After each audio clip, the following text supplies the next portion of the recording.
থেকে আর ঢাকের বাদ্যি ও মাইকের গানের সুরে ঘুম ভাঙবে না।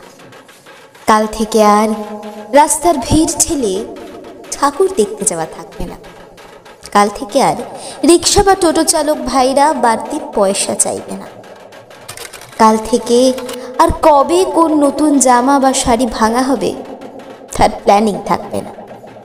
কাল থেকে আর ফেসবুক বা ইনস্টাগ্রাম খুললেই সবার সাজুগুজুর ছবি থাকবে না।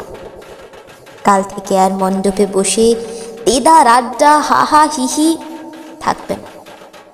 কাল থেকে আর ক্রমাগত বাইরে খেয়ে পেট ভার হওয়ার অনুভূতি থাকবে না। কাল থেকে আর কোন ছবিটা ভালো হলো সেটাই ডিপি দেব এই ভাবনাও থাকবে না।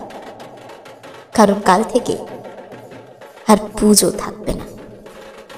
কাল থেকে আবার রুটিন জীবন থাকবে। থাকবে মনে একটা হালকা মন খারাপ, পুজোয় কুড়িয়ে পাওয়া অনেক টুকরো খুশির মুহূর্তের স্মৃতি, আর একটা অপেক্ষা। অপেক্ষা আবার একটা নতুন বছরে, আবার একটা নতুন উৎসবে, আবার একটা নতুন পুজো।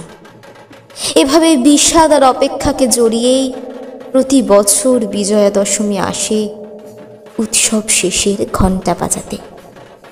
আসলে অপেক্ষাই তো জীবন। দেখতে দেখতে আবার তো বছর ঘুরে যায়, আবার মা আসেন, আবার উৎসবে মেতে উঠি আমরা।